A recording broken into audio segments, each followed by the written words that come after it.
大家好，这里是百味厨娘。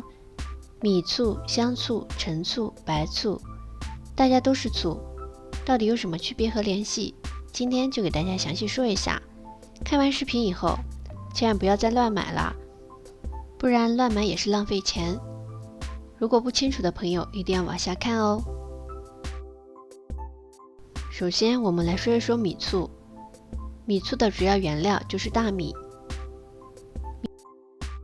米醋有一些甜味儿，所以一般用于做酸甜味的菜肴。就比如说做一些糖醋排骨、醋溜白菜等等，这些菜都可以用得上米醋。而且米醋还可以腌泡菜，腌制出来的泡菜非常好吃，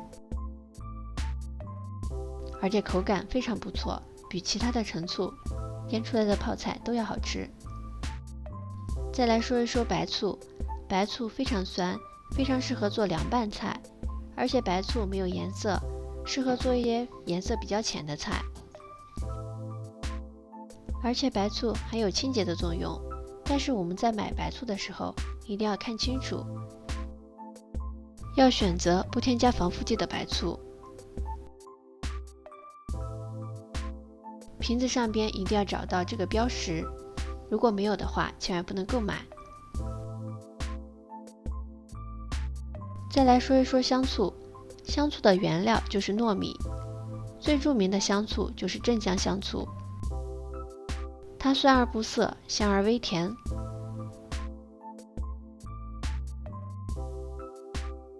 香醋在我们日常生活中用的最多，它一般用于凉拌菜。因为香醋没有陈醋酸，所以拌出来的菜会更好吃一些。我们在买香醋的时候一定要看清楚，要找到瓶身上的酿造香醋这4个字。如果找不到的话，它有可能就是酿制香醋，要是酿造香醋的话，有可能就是人工勾兑的，所以买的时候一定要看清楚。接下来说一说陈醋，最出名的陈醋就是山西老陈醋。大多数的陈醋都是由高粱酿造的，